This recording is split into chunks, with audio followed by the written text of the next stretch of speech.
بسم الله الرحمن الرحيم الحمد لله رب العالمين بارئ الخلائق أجمعين والصلاة والسلام على سيدنا ونبينا وحبيب قلوبنا محمد وعلى آله الطيبين الطاهرين المعصومين المنتجبين. My salam and greeting to our listeners and our audience wherever you are. This is, I believe, the third sequence to our program of current affairs. Just as a gentle reminder, the impetus for starting this program was that every time I looked at some pundits analyzing the situation in the Middle East, unfortunately I realized that how far they are from the reality. What I call them armchair pundits. They have no clue about Islam, neither anything about Iranian culture or Arab cultures. They seem to be inclined to justify American policy no matter what. And with the support of few friends, they said, why don't we start some kind of a program, at least for the benefit of the audience. We give them what we believe very close to the reality of what is going on. So this number three in our sequence, the theme of the discussion is primarily on where do we go from here. But before I do that, there was an article that was published in Haaretz, one of the Zionist newspapers in occupied Palestine. The title of it is very strange, that Trump has to pay for the first time in his life for a decision that he has made without thinking about it.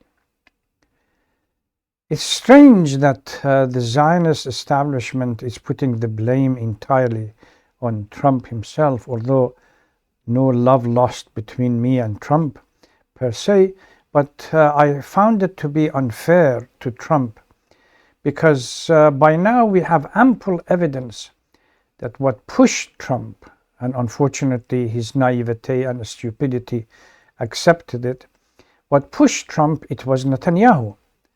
And now you go to social media and you see huge number of scholars on international affairs. They concur about this idea that it was Netanyahu that pushed him. Even recently, Obama admitted that during his reign of 8 years, frequently Netanyahu would come to him and ask him if he's going, or if he would entertain the idea of attacking Iran, for which he refused. So it was Netanyahu that pushed him, and now they are asking him to pay the price, and there is no way out, facing a conundrum with no clear exit. Facing the conundrum, or he is in a pickle, so to speak, on a kind of down-to-earth language. He is in a pickle, certainly. By now, after over 2 months of attack against Iran, we have come to the conclusion that all the utter failure of Zionist and the American plan that was orchestrated and organized for Iran. They thought that by assassinating Marhum Ayatollah Khamenei, the leader of the revolution, the Iranian, at least upper and as well as the upper echelon military and political leaders, the Iranian society is going to break apart and create the right opportunity for this clown that they have organized, the son of the ex-Shah, to come to be sent to Iran. And literally what happened in Syria or in Libya, they're going to break down Iran into enclaves, and the Americans walk in to take all the natural resources. Alhamdulillah, it didn't work.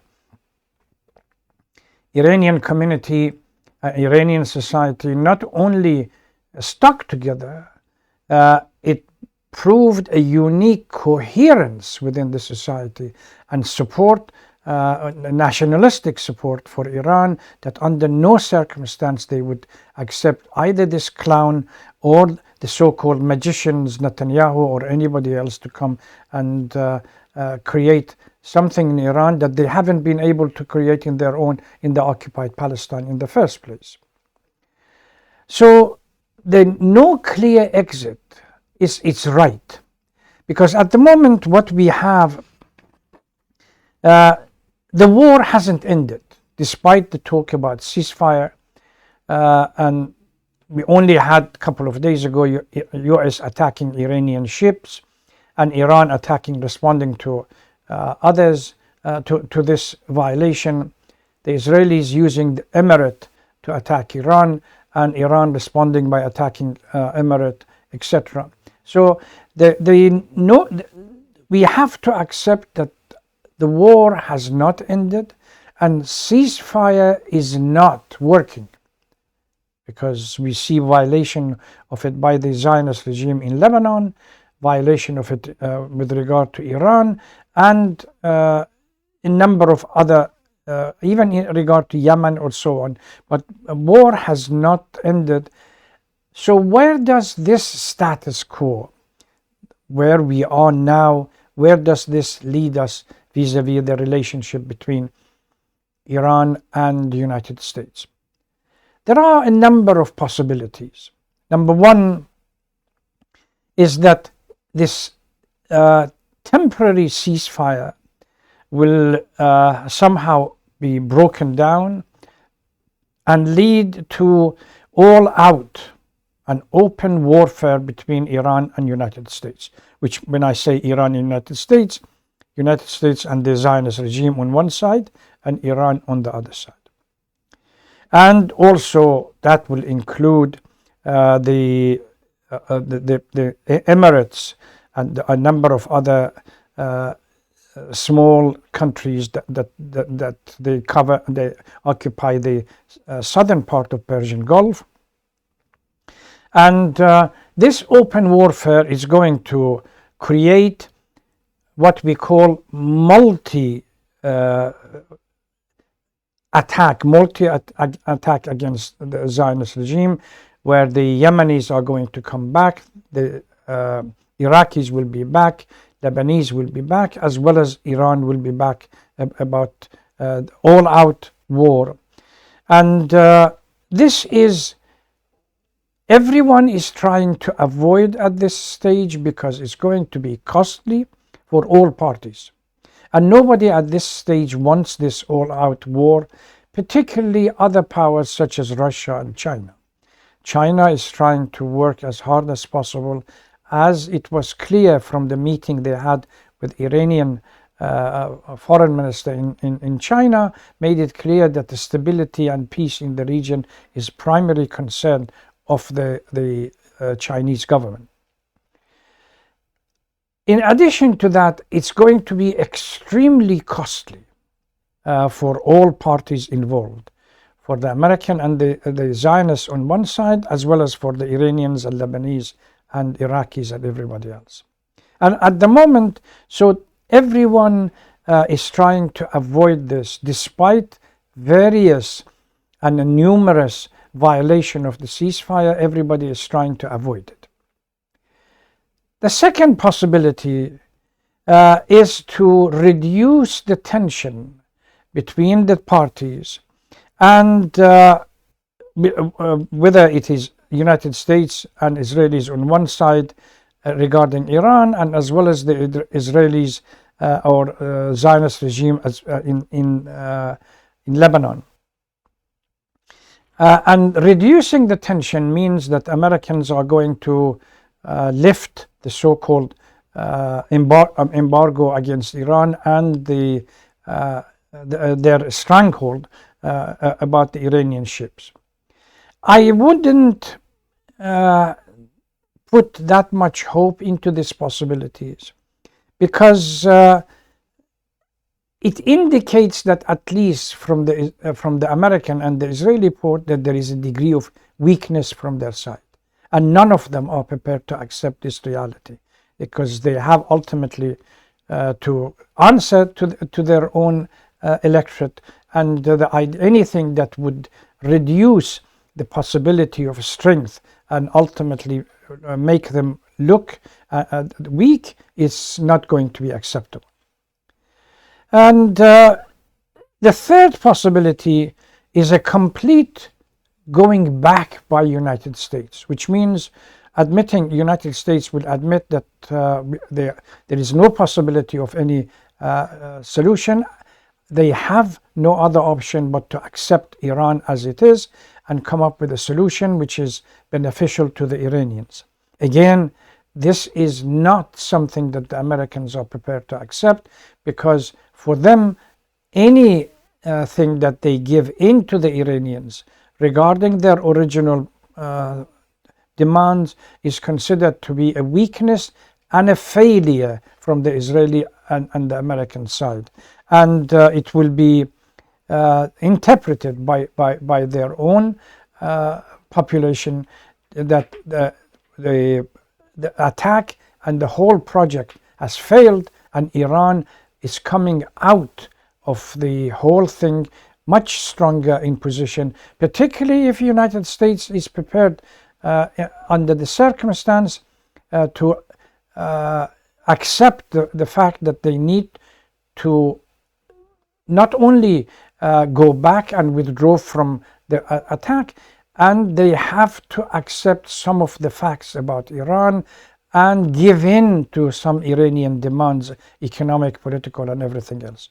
The consequence, neither the Zionists or the American would want, as well as the Arab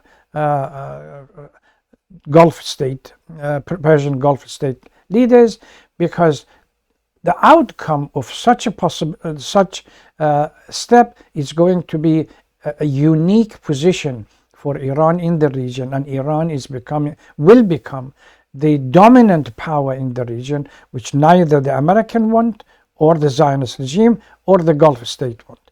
They have been in cahoot and working together to destroy Iran because they don't want Iran to be strong in the region.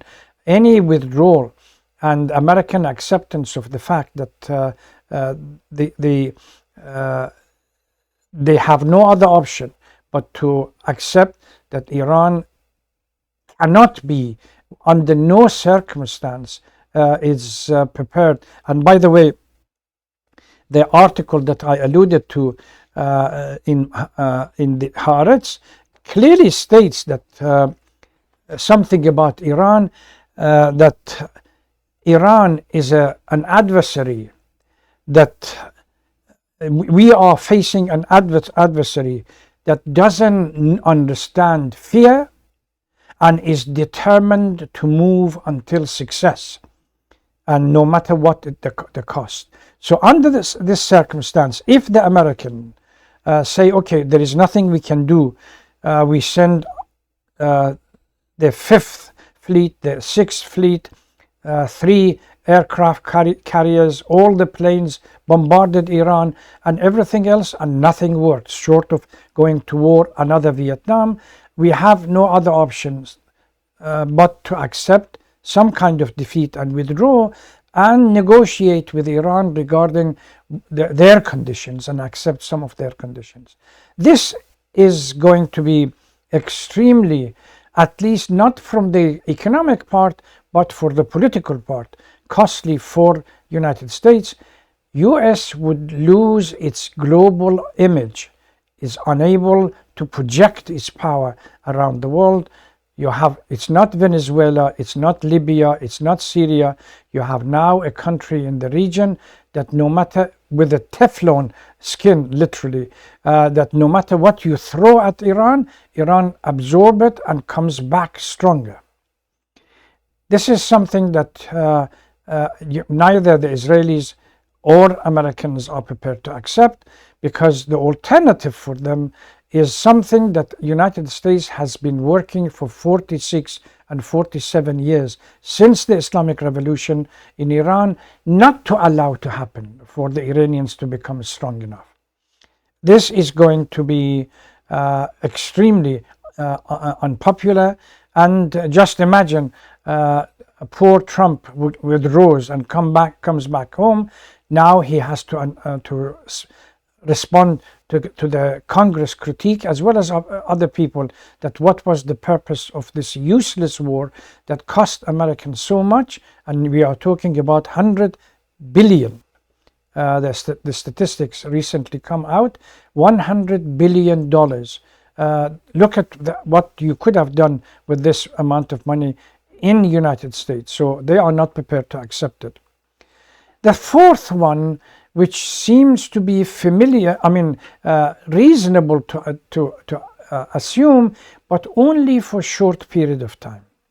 And that is to continue with the status quo as it is, with the small violation and everything else accepted, but for a short period of time to medium length of time, accept that there is no other option but to continue with this without the cost, and keep Pakistanis or anybody else intervening and trying to negotiate some kind of a lengthier period to this status quo.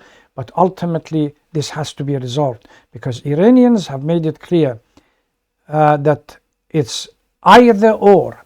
This is the best opportunity for them, that they want to remove all the sanctions and to be recognized within the international world as an ordinary country, and all the exceptions that United States and the West has created against Iran, all the exceptions to be removed. The economic power or the economic reserve of Iran, the wealth that has been kept in various banks, has to be returned. Iran has to be allowed to function as a normal state within the region, and that's the ultimate goal for the Iranians. Iranians might agree to continue for a short period of time until they adjust themselves and prepare for the next stage, but they are not prepared for a long period of status quo, neither peace nor war. It's something that ultimately within a short period of time they are going to respond to one of the violations of United States, which sparks off. My personal understanding is that if the spark goes out, that short status quo is going to lead us to all-out war, and ultimately see who is the winner, and we will have to deal with that. These are the four, from my point of view, the four possibilities that exist. Neither of them are favorable for United States, because United States is not prepared to accept the fact that 46 or 47 years of policy vis-a-vis Iran has failed, and Iran, despite everything, has come up stronger. Remember, in middle of Iran-Iraq war, United States within 2 or 3 hours destroyed Iranian fleet of very old ships and so on, and they shut down an Iranian airliner with killing 280 civilians on board, and nobody said anything, and Iran couldn't do anything at the time. Now we are in a position that after nearly close to 2.5 months, they have thrown everything at Iran, and Iran has responded. Not only that, stronger. Even the American fleets are not, don't consider themselves to be safe to come to the Persian Gulf because of Iranian response. So let us see, inshallah, what happens by the time the fourth sessions are recorded. Inshallah, we hope that things move in the positive direction. Thank you very much for listening. Wassalamu alaikum wa rahmatullahi wa barakatuh.